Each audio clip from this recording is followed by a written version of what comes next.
Welcome to another episode of How It Be with Danny G. In this episode, we will demonstrate how easy it is to build your own prefab jig for 1/2-inch copper, primarily used for shower valves, prefabbing, and you can actually use it for prefabbing other stuff as well, but mainly for shower valves. For this project, we're going to use a small list of easy to find items. We're going to take a trip up to our local Menards. I will show pictures of these items, and you may have to substitute for other items that are very similar, but let's go ahead and go shopping. Okay, it's time to go do some shopping. Let's get our parts. 1/2-inch conduit hangers, bag of 5, $2.42. I believe we'll grab 2 bags today. 16-pound shallow pot magnets. They have a hole in the center of them. That's what we're looking for. $2.99. I'll take all 5. Oh, cool. Look at this. Magnetic golf clubs. Okay, we found a piece 12 inches by 18 inches of 16 gauge steel. In this section, you may have a section that looks similar at your store, whatever store that is. I think I'd like to go with something thicker than 16 gauge, and that's the thickest that I see here. So I may stop and do some shopping at a steel service center, AAA supply, something of that nature. Okay, time to buy our clamps.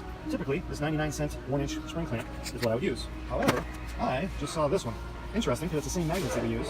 So I believe that I'm going to pay the $1.99, get the magnets for $1. Just take the magnet off of there, be able to use the magnets. Pretty good deal. So you may find something similar. If not, just go ahead and go with just the 99-cent spring clamps. I'm grabbing these. Okay, we're looking at some size 10, 32 by 1/2 inch machine screws. That will do the trick, 82 cents. Some number 10 lock washers, 89 cents. So the total of the parts came to $47.55. Now I can't help but to stop at AAA Supply and see about getting a thicker piece of steel. At AAA Supply, and we have found a cutoff piece that is 16 by 24. They're getting me a price on that right now, and we may end up walking out of here with this piece. This is 11 gauge, which is the thickness that I have on mine. The one I just bought at Menards was 16 gauge, so the 11 is thicker.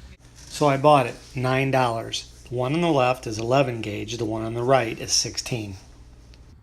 Okay, so this is going to be the base for our jig, and this is the one I picked up at Menards. I believe mine is 12 by 16 inches, but we'll do this 12 by 18 and see how that works. So this one is the one that I went shopping for at AAA Supply. This one is 11 gauge, so today I'm going to experiment with the 16 gauge. So this is where I keep mine, right tucked away inside of here, nice and neat. Kind of keep the clamps on there, keep the magnets on there. It's all together. You can store it however you want. So I did make one more improvement to mine that I never did mention before. I'm going to go ahead and show you what that is now, in case it helps spark a good idea for you, in a way for you to use this idea and maybe tweak it to make it better. So with mine, right in the center of the plate, I drilled a hole for a 1/4-20 tap, and I tapped it. Let me show you what that looks like. This is the original one. So if you'll notice here, and I'm having a hard time seeing it because of the sun, but there's a hole right here, and I tapped it. You probably won't be able to do that with the 16 gauge. With the 11 gauge, I tapped it, and then I made it to where I could use a tripod for a camera, and that way I would have a little stand to get it up off the ground if I was inside or something. Let me show you what that looks like. The concept was to put that through there, and then you take the nut or whatever it was that normally secures a camera, and you basically secure it as you would your camera. Okay. Just go this way here with it. Give it a little bit of a snug. Then you can take, and now you have your controls of your tripod, so you can level it out. If you wanted to make it level, you throw your level on there, tighten it down. Now you go ahead and throw all your things on there. You can spin it, be able to work on it here. And that's up high on this surface, but if you're kind of working without a table and you're down on the ground, you know, and then of course you could extend the legs out to make it taller. That's a pretty good idea. Not a horrible idea, I'm going to say that.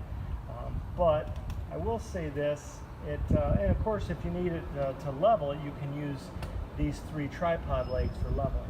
Not a horrible idea, just a little flimsy, you know, so when you're working, just kind of a little bit wobbly or whatever. So, you know, it is what it is. If you can improve on that and make it better, that would be awesome.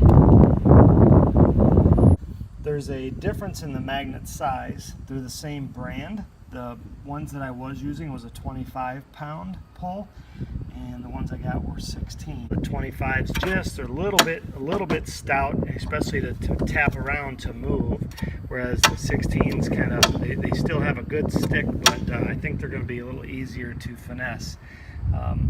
So then we move right on over to the machine screws, 10 32 by ½ inch long. Then we've got, we use one lock washer.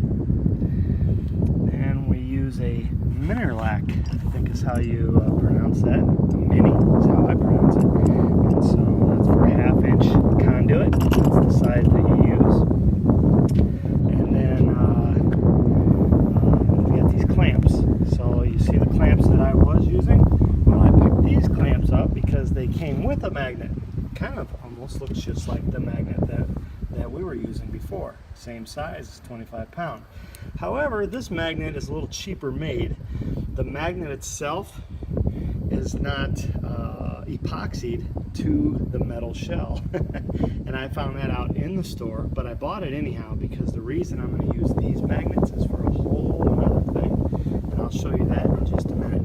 But what I found out was when you put it on there with the older ones, I'm having a hard time seeing what I'm doing here. Here we go. The older ones, you can take and pry that right off. The magnet is, as you can see, the exact size of the outer rim. It's epoxied in, and it never had an issue, never had a problem. You go to twist this one off, and the magnet stays. Them cheap son of a guns did not epoxy that rascal in. So in order to use those, you've got to slide these right off the side, and then it stays up in there. So I won't be using these magnets for that purpose. What I'm going to use these magnets for, here's one of them right here, okay, that I already unscrewed. So I'm going to be able to use the clamp, but I'm going to use this magnet because I got to thinking there could be some concern about heat transfer on the surface that's below this. So if I'm sweating on this right now and I got plastic underneath here, that could be an issue, right? So as I was laying in bed last night, I'm thinking about this, and here's what I came up with. These are the cheaper magnets that I don't plan to use elsewhere. So you take these, and we will be throwing these on the bottom. Okay, so that's simulating the bottom. Turn it over, and now you have an air gap in between, and so you don't have as much concern about the direct heat transfer, yet it's still a stable platform. So now you got a little gap underneath there. In my opinion, that should take care of any direct heat transfer. Whereas this is what that would look like. You don't have to use those, but if you decided to, it's a good way to elevate it really quickly. Go ahead and put one of these together. Well, first thing we got to do is get rid of the nut and bolt. We will spread this open a little bit, this mini.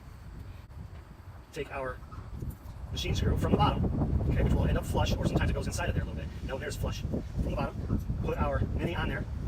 Put our lock washer, then the nut. You got big fat fingers like I do. Kind of hard to get in there and get that nut started.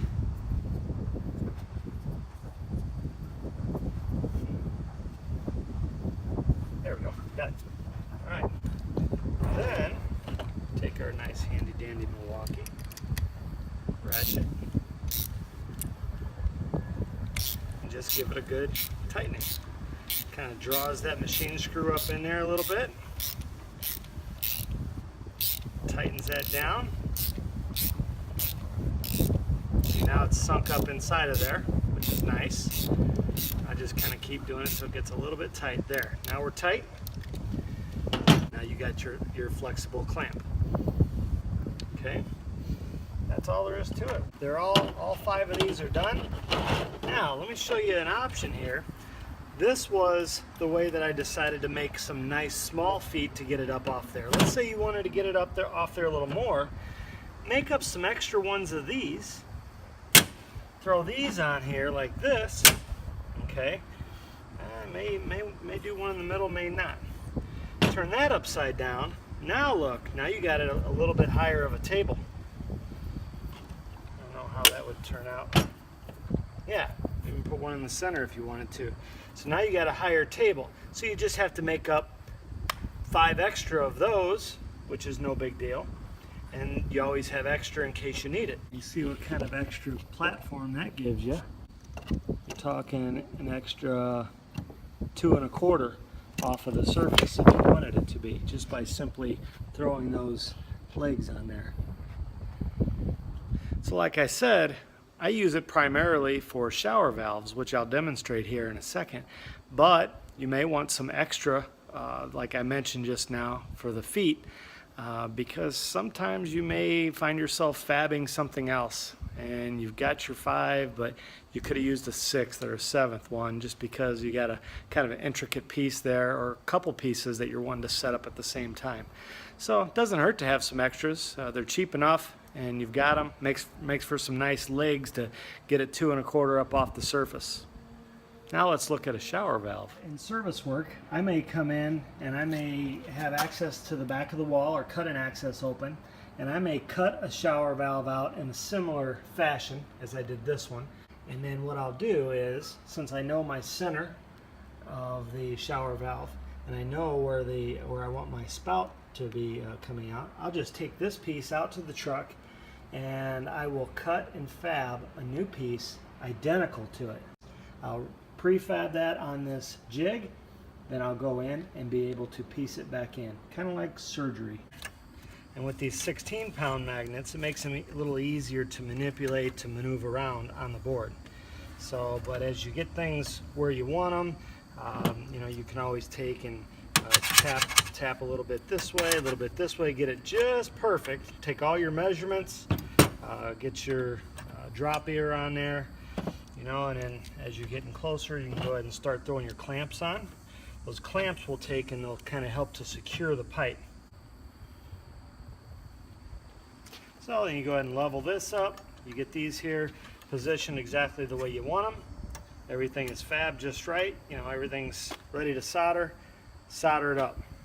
So there it is. There's the finished product. That's what you'd have to deal with if you want to improve on it, make it a little bit different. That's fine. Does not hurt my feelings the least bit.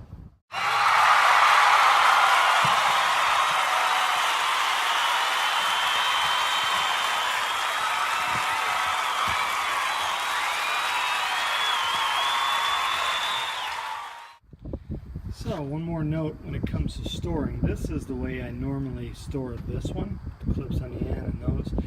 This one is about 2 inches longer, and therefore I can't put the clips that way. So I just figured out I can take the clips and just kind of clip them on. Just take and slide it right on up in there. So that's that. That stays nice and neat, tucked away for the next time that I need it.